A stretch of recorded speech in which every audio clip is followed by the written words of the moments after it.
You're on. All right, everybody, Armando at the Hyper Pup. So let's talk about leash handling skills. It's really something that most people kind of turn a blind eye to. They don't really pay attention to it. Instead, they kind of like awkwardly fumble their way through all of the leash work that they need to do. And it's unfortunate because knowing how to control your leash, knowing how to handle the leash, really can eliminate a lot of the issues that many people have with their dogs, especially their pulley dogs, their reactive dogs. Again, a lot of the frustration that they deal with. So when people focus on training, when they do focus on the training, they focus on the behavior. They may pick up and kind of remember or memorize the cues, the release, the break, you know, the feeding of the treat and all that. But again, they don't really pay attention to leash work. And this is where you see a lot of people kind of screw up. It's not uncommon for me to tell a client, get your dog into a sit. Even if the dog knows the sit, even if they know where the dog should be going, they just fumble through it. And then you hear them talking, come on, let's go, sit, sit, sit, sit, sit. It becomes a mess. And again, it all comes down to how you handle the leash. So what we want to do today is give you a few pointers in terms of knowing how to handle the leash, how to control the dog on the leash, how to maneuver a dog on a leash, to make things a little easier for you. It's not something that I really commonly hear spoken of. So the first thing is, this is Leo. Leo's going through a board and train. It's a sweet dog. He's a puller. This is the biggest issue with Leo. He pulls quite a bit. And I've got him on a prong collar. He's wearing a 2.25 millimeter Herm Springer prong collar. And he's got a choke chain, but I'm not using the choke chain. The choke chain is really there just as a safety measure, safety precaution in case the prong collar comes undone. So it's clipped to it. But the work that's really being done is with the prong collar and the leash, okay? So the very first thing that I will tell you is how I handle and hold the leash, rather. I place my thumb through the loop and I close my fist like this. This is it. This is it, guys. You don't need to do any more than this. Yes, you're gonna pick up some slack when the leash is dangling a little too low to the ground to prevent your dog from getting tangled up or you tripping over it. But this is it. I see a lot of people like frantically doing this or walking around like this. Sometimes they two-fist it like this. And I'm going to tell you that most people don't trust this little method, but this is unbreakable. This is unbreakable. If you are holding this right, this is unbreakable. I have had 130-pound dogs just like dash off on me, hard and fast, and I will just stand there and that dog will never get away from me. That dog can't get away from me. The dog can't make me release this hold because this, again, is the sturdiest hold that you can have. So keep that in mind. It doesn't matter if you're left or right. You can do it with both hands. Look at that. Amazing, right? So the other thing is that when a dog takes off on me, I don't make a production of trying to stop the dog by, again, going through this whole freaking ordeal of looping the dog up. I will hold this and I will let that dog go off. And if the dog's wearing a prong collar, again, depending on how hard and how fast that dog takes off, one of two things is going to happen. That dog is going to correct himself at the very end of that leash, and it's going to have that come to Jesus moment and realize, oh crap, this isn't working for me. Let me just stick close to this idiot so that doesn't happen again. Or, even if he doesn't pull out that hard and fast, it's going to give me the opportunity to reel the dog in. And that's something that you'll want to be able to learn how to do too. In this instance is, I will extend my hand down the leash as far as I can, whether it's overhanded or underhanded or overhanded, it doesn't really matter. Extend my hand over, I will capture it with my thumb there, and then I will kind of move in and again as close as I possibly can to the leash. And right there I've got some control over the dog. I don't need to fight it. I don't need to again wrap that thing around my wrist, my arm, my hand. I don't need to call the dog multiple times. I don't need to yell. I don't need to get frustrated. Doesn't matter. Just let the dog go. And again, 1, 2, and already I have control over the dog. Number two, I don't know if I'm in number two, I've lost track already. But if I'm moving the dog around and the dog's got a prong collar and the dog has been conditioned or is understanding of how to release the pressure with the prong collar, then I should be able to easily move the dog around lightly without using a lot of muscle. Okay, this is more about prong collar work than it is leash work, but nevertheless, prong collar will make things considerably easier for you. Okay? Another thing,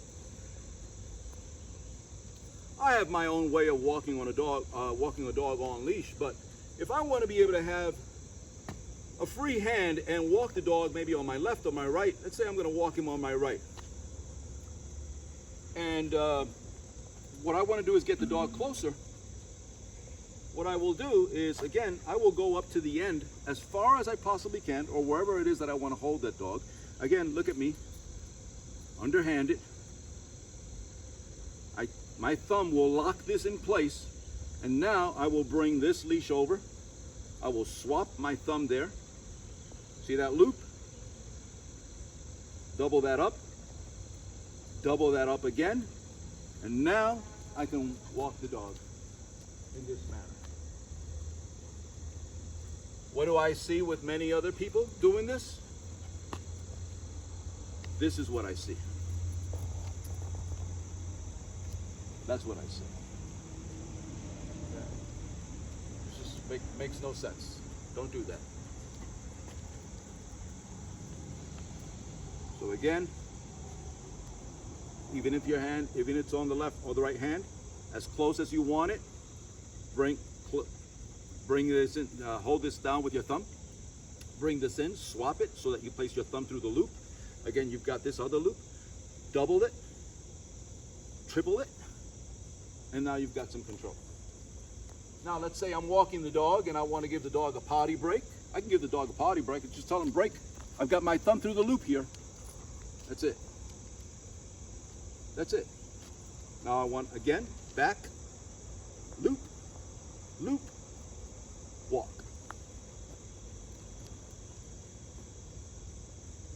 Here's another thing. Turning dogs around. For some people it confuses them. Thumb through the loop.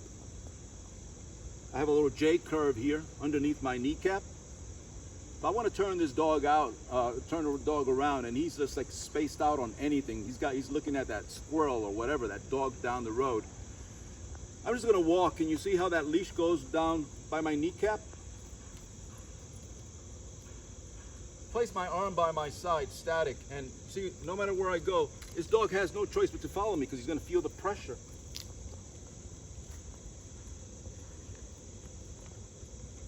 That my knee and leg is giving every time I want to see. He's over there. Boom. No, you're over here now. Here we go. Let's get a little closer to Raina. He likes Raina. Look at that. He's over there. Nope. Boom. You're over here. Okay. I don't need to reel this dog in. I don't need to talk to him multiple times. Good. Now that's a byproduct. He's now listening to me. Now he's more tuned in to me. Okay, here's the last thing I'm going to show you. Kind of like goes back to the example that I made earlier about getting your dog into a sit or getting your dog around. I often tell my clients, get your dog into position. It could be, usually on the left side. And again, this is when they start to fight. And then this is when they start to move. They're moving all over the place. It's like, what is this? What is this, a circus dance that you're doing here? You don't need all this stuff, okay? I have like a little two-step system. Sometimes when I'm feeling hot, I minimize it down to one step. So what I do is, again, if the dog's tuning me out, look at that, he wants to go to Raina. He's tuning me out. My thumb is through the loop here. Watch this. I will go as far as I can, and I will move. Now I got the dog here. Now watch. I'm going to get a little closer to the leash, to the clip, excuse me. He's already in position. Let's do this again from a different angle. Okay? He's over there. I want to get him over here. Let's say I get as close as I can to the clip right here. Remember, if your dog is pulling, you don't need to fight it. This is not a tug of war. 1, 2, you're done. You grab him here. Now I can do the 2-step. I'm going to pick up this little slack here so I don't trip over it, nor the dog. Watch what happens. Rotate the dog around, step back. Boom, into position. Okay, let's do that again. Dog spaced out. He's checking someone else over there.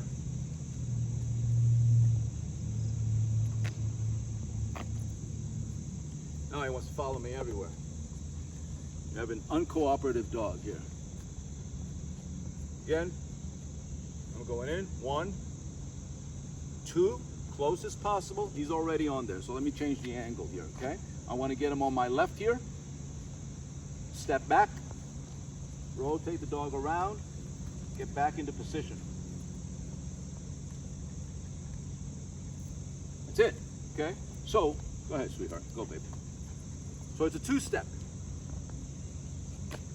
I'm confusing myself. Get the dog around. Again, if you got that prong collar properly situated and conditioned in the dog, he shouldn't be resisting it much, if at all. You're gonna move the dog around you like in a circular fashion, like a little U, okay? Little U right here. You turn around and you can pivot back, get your dog back into position, boom, okay? Back, boom. All right? I think if you practice this, and this is the thing, you got to practice it. You can't just do it offhand once in a while here and there and fumble your way through it. If I do this, if I'm good at this, it's because I've been doing it for a long time. I don't even think about it. It's just an automatic thing. It has to kind of become the same thing with you. It's just like an automatic thing. I know how to handle the leash, right? I don't need to think about it. I can just immediately get myself into any kind of position. I can get the dog into position if I want.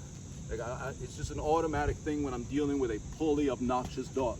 And it should be the same to you. And believe me, as simple as it is, it's going to take some work, it's going to take some practice, but it will make your life considerably, significantly easier and better when you're working with that dog and you're out in the park and the dog is losing its mind.